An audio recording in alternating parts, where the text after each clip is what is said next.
One of my favorite things about a June farm tour is the fact this is the first time that it actually looks like something. I'm not telling you what it's going to be, I'm showing you what it is. The peonies are blooming, all the seedlings are planted, and the harvesting has begun.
We're really excited this year to get this area up here planted with perennial flowers on landscape fabric. We have been fighting weeds up here really badly for the last 2 years, and so this was our solution for beautiful but low maintenance. And when we first put it in, it was hard to see the vision. You know, the plants were just these tiny little babies, but at this point, I can see I was right. It is so full and so beautiful, and it's barely even begun to bloom. I'm especially excited at how happy and healthy all of the yarrow is doing. I have 2 full beds of it, and oh, this orange is just such an incredible color. Look at this cat. Some of the slower growing stuff, like my Baptisia here, I knew wasn't gonna do much this year, but I'm still really happy to see that it's establishing itself in and it's surviving, and it is gonna be gorgeous in years to come. I also have my second year plantings, like my Liatris and my lilies, and I'm excited to see them coming back and getting really close to flowering. It isn't gonna be long until this is beautiful and abundant, and I love it all. It's gonna look so great up here. The flower farm got planted about 3 weeks ago, and this is the point when it really starts to grow and look lush. You know, it always takes a bit to get established once they get out of those plugs. At this point, everything in here has been pinched. The colors are those deep, healthy, happy greens, and I'm probably only a week or 2 away from flowers on some of the earliest bloomers, like the cosmos, you know, and maybe some for me to enjoy zinnias soon enough. But this, you know, it always fills in so quickly. At this point, you can see the plastic, you can see the rose. By next month, it's gonna be chaos. The cherries, we've started to snack on the first, halfway to ripe ones. Me and the kids are so desperate for fresh fruit this time of year that we're so excited to see them starting to produce. We probably have a whole month from this point of fresh cherries for us to enjoy.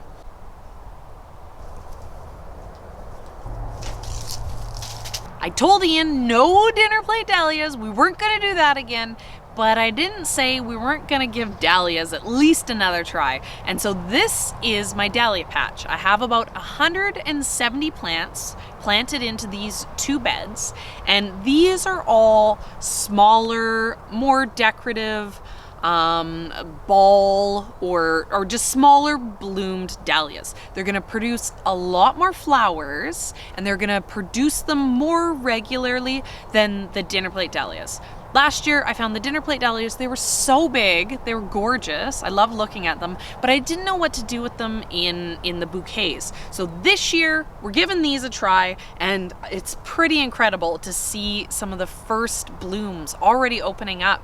We're only mid-June here. It's incredible to see them actually doing something already. This is my amaranth patch, and it's not working out as good as I'd hoped. Every year I transplant amaranth and it just doesn't do that great. It always does way better if I just direct seed it. So I was like, you know what? This year we're not fussing around with transplants, we're just doing direct seeded. And this is how my plan was for interplanting with my tulips, for keeping my tulips again for next year. But I don't know. We've been having colder nights and amaranth really likes the heat, so I'm crossing my fingers as we move into warmer days. This is gonna start to do something, because in my dreams, it's a wall of amaranth, but so far, it's looking like a carpet of weeds. Another big cleanup project for this year was to get our strawberry patch dealt with. This has been here since we pretty much moved here. We planted 1,000 strawberries for our kids to be able to always have strawberry plants to go and pick off of and eat. But it mostly looked like a patch of grass because it just got instantly overgrown with weeds. This spring, we dug up all the strawberries, put down the landscape fabric, and put it into the holes. We need to get this area under control so that, we're just not weeding day after day after day, and they're starting to bounce back. These will most likely give us a staggered production of strawberries this year. So I'm thinking probably in the next 2 to 3 weeks, they're gonna be producing like crazy and keeping my kids busy. The last 2 years, we had tomatoes growing on these 2 trellises in the garden, and it's not a good idea to always grow the same crop year after year in the same place. So this year, to give this area a little bit of a refresh without having to take this fence down, which is so convenient to grow on, I put in pole beans. I'm doing an experiment on if I can quickly and easily pick beans for selling at the market. So I'm really excited. On this trellis, I have a larger pole bean. It's called Hunter. And on the other trellis, I have a really classic, really tasty, French fillet style bean. And I can't remember. I feel like Admiral's was the name, but I can't remember off the top of my head. You'll probably never hear me say this ever again, but I am so excited to have this greenhouse completely empty.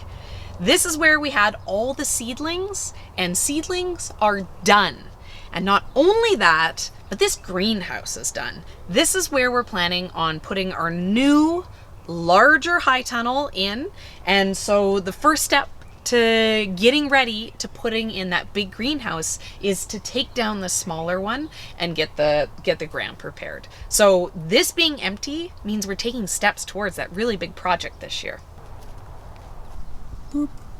And then the main veggie farm. It's so exciting this time of year because it's really starting to produce.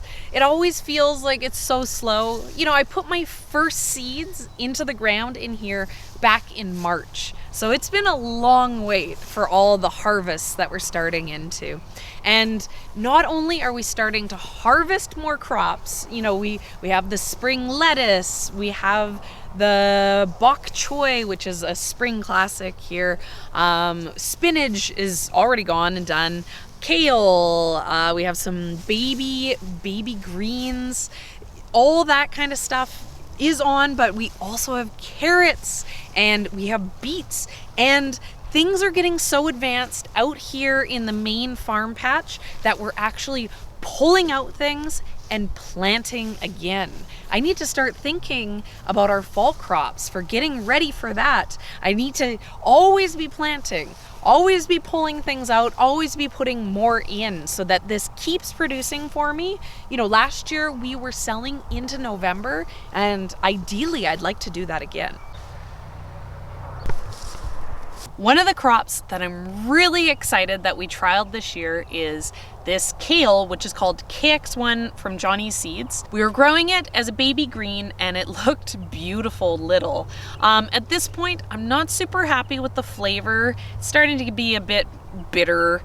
Kale in the summer heat starts to be like that, but it's still so beautiful that at this point I've been using it in my cut flower arrangements. This is a filler that I've been using and I absolutely love it for that use. Kale actually keeps really good in bouquets, so it's been an excellent thing to have a whole bed of to play with.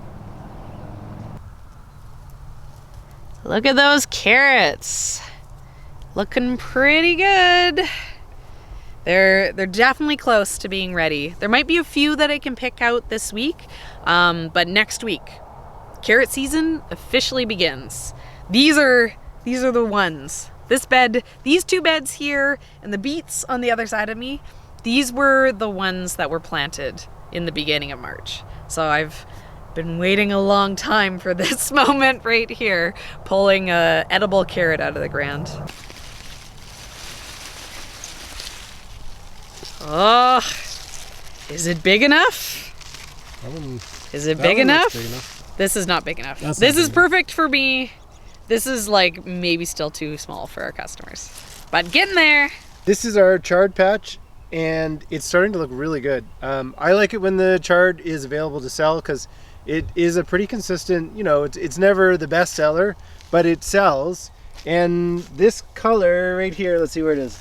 This one, this pinkish color is one of my favorite colors on the farm. When it's really vibrant, it just like glows on the farm stand. It's pretty awesome to see the farm looking so great. You know, Canada has a very short window of summertime, and now that we're here and, you know, like we put all this work for all these months to get it to, you know, peak and look amazing, and it's just about there. It feels pretty amazing to look around and just see the vision coming into fruition, you know? This is the last week on the choy. These are coming out tomorrow, and you know, as you can see on some of these yellow flowers, it's because they're like a minute away from going to seed. June is that transition time here, right? Where a bunch of these spring crops that we love are disappearing away until next year.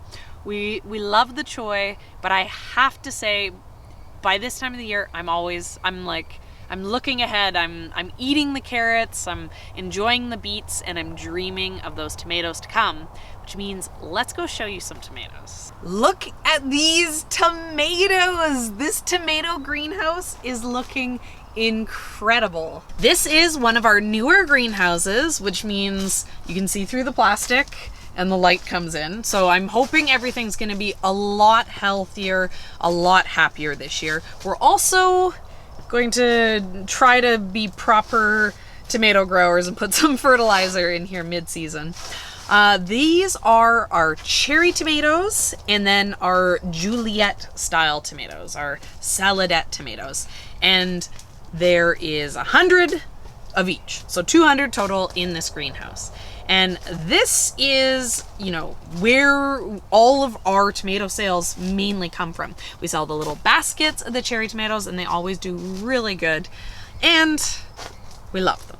They produce so early that, you know, it's always heaven to have these, you know, greenhouse tomatoes. And usually we get our first ones end of June. So soon we'll be back in the tomatoes. Can you see the fruit? This is Sakura. This is our red cherry tomato.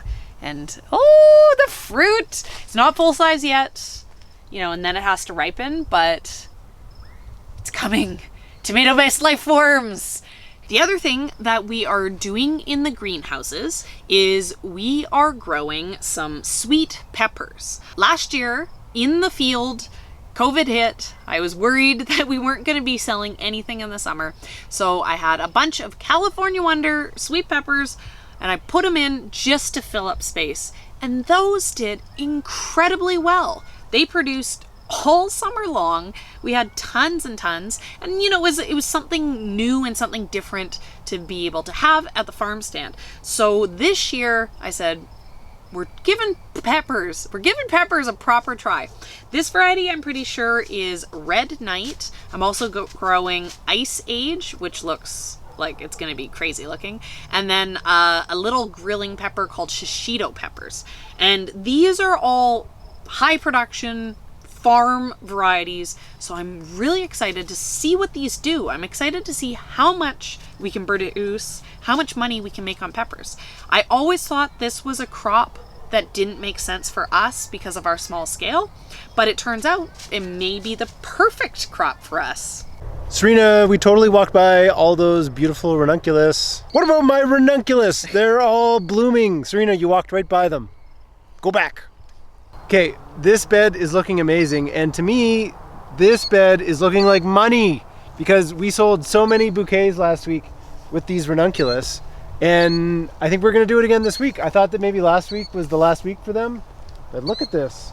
And even if they don't make it to, you know, like next week, we can still dry all these and have them for all of our dried flower bouquets in the fall. So one way or another, all these flowers are getting sold. And, you know, they just look so good. I love this. Look at this. I'm also really excited about the snapdragons that we have growing down here. We've been picking snapdragons that I planted in the fall, and these are my early spring planting of snapdragons. These get planted out, you know, way before the last frost comes. And the timing worked so perfectly. You know, I just finished with my other ones and these are just ready, right in time for me. I love snapdragons, so I'm happy to have them. That's just a bull. Our greenhouse zucchinis are looking incredible. We picked an entire tote of them last week, and I already have a tote of them in the fridge, and you know, have another good pick on them for the market. This basil, you know, it's growing like crazy. There's so much basil in here, and I was really surprised this week. The cucumbers got trellised up. This is how we grow them. We string them up on a trellis. It didn't look like there was much really going on. You know, they were kind of just this little pile of green. But once they got strung up and dealt with, oh my God, there's like so much growth here. And look at this. They're like starting to flower. It's not gonna be long until we have cucumbers again, which is very exciting because I love cucumbers. I eat them all day, every day when I'm out here working on the hot days. This farm tour, more than any other farm tour, just keeps going and going and going because we have been expanding the farm a lot this week. Over there, this is like 1,000 square feet, and we're gonna plant it all with sunflowers this year. We're not really gonna do much more than, you know, this little patch for growing over on this side of the farm, but it's exciting to have something going on over here, and every little bit helps because you know, it takes a long time to get all the rocks out of the ground when I till it.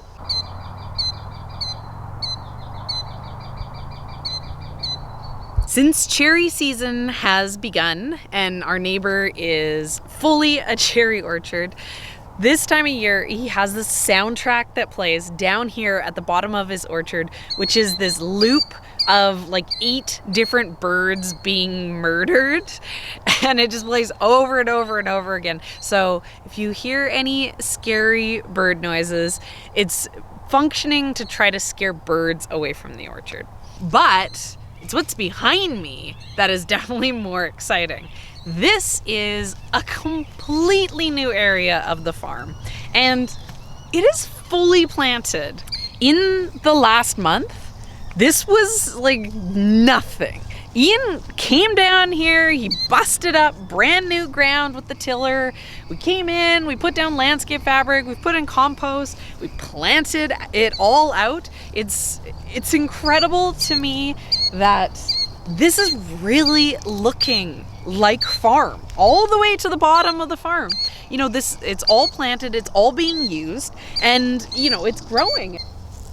We've been talking, you know, not only just this year, but for years now about the idea of having the farm all the way to the fence, you know, filling this property. This place is only 2.5 acres of land, right? That isn't really that much growing space. But, you know, from the first time we saw it, we felt like it was the perfect amount of growing space for us to grow in all of it. And so hitting the fence is like, you know, hitting that goal post, right? Where we are where we want to be. We're filling this property in. You know, it makes it seem really doable to get the rest of it cleaned up and into production, you know, next year. So it's an incredible feeling every time I'm down here listening to the crazy birds.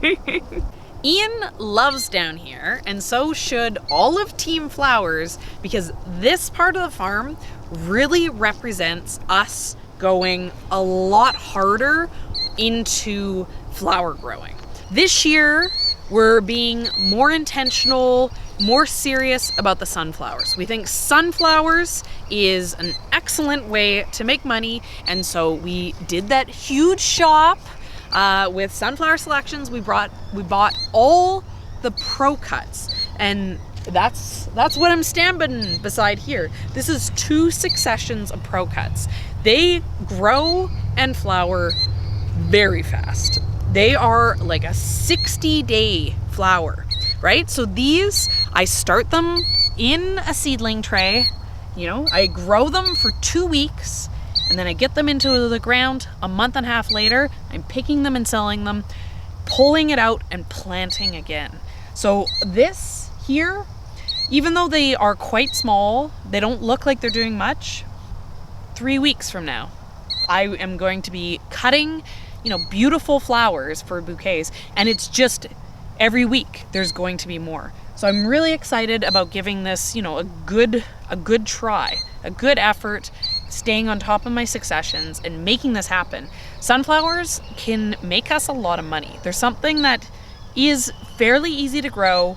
People love them at the farmer's market, and they sell for a pretty good price. So I'm really interested in figuring out the way to do this properly. We also have a bed and a half of snapdragons. 1 million snapdragons for me, please, because I love snapdragons. These are going to be all of my summer snapdragons to pick and play with.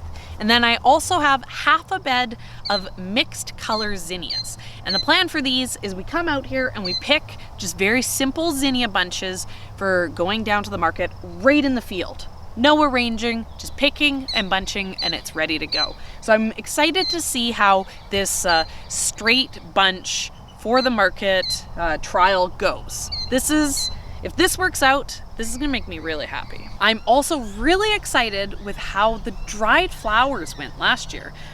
The dried flower experiment was only really about how to not waste so many flowers that didn't sell at the farmer's market. I wasn't growing anything intentionally for dried flowers, but this year I am.